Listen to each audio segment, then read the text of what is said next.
And now let's move on to other news. My colleague Shweta Rajpal Kohli, lots of news on net neutrality once again. So tell us all about it.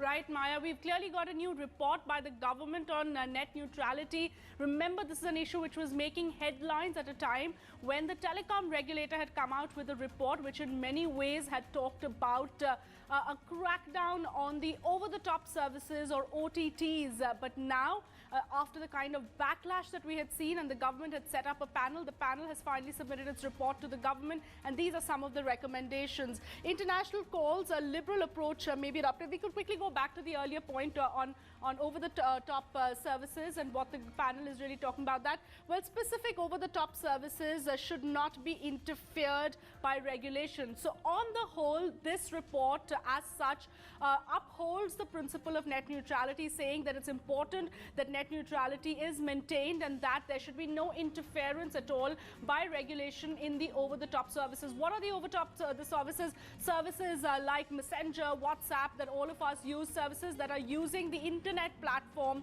but are being used these are technology related services that all of us as users use.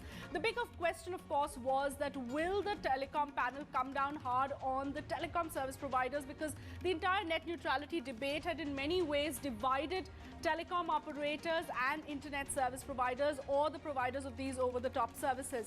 Now, what the report really says is that international calls, there has to be a liberal approach which needs to be adopted as far as international calls go, and this seems to be the tricky bit, because the report is suggesting that there needs to be parity between calls being made by internet service providers as well as, or the OTT service providers as well as telecom operators. More on that in just a bit, but if we could go over some of the other points that are there.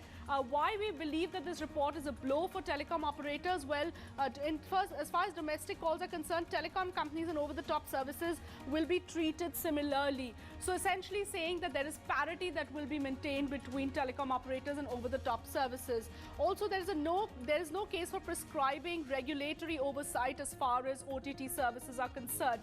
So once again saying that there is no need for any regulation and that the government should not step in and regulate these services, in many ways upholding the entire principle of free access to the internet, and also saying that, well, anything that really comes in the way of net neutrality should not be allowed.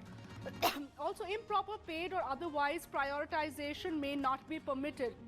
Now, this is a very strong pitch that has been made by the panel, because the entire debate on net neutrality was around the fact that can an internet service provider clearly prioritize what users need to view on the internet? Can there be a pitch really for certain sites? Can you have zero rating services like in that case Airtel Zero, which led to the kind of backlash?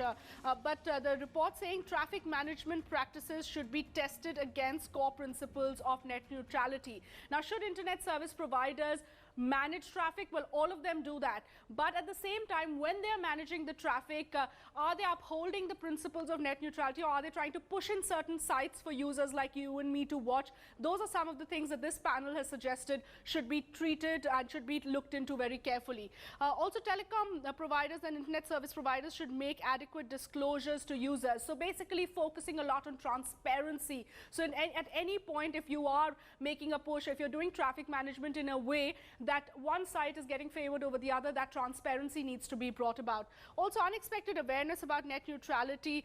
This is an important point, because the panel itself is surprised, saying there is an unexpected awareness about net neutrality, especially among the youth, perhaps pointing to the kind of backlash we had seen, the kind of reaction we had seen to the entire issue of net neutrality. And lastly, and this is it's in fact a very, very important point that the panel has pointed to, that given there's so much passion around that issue, it is important to uphold the entire principle of net neutrality, which in many ways is the basis for internet in India.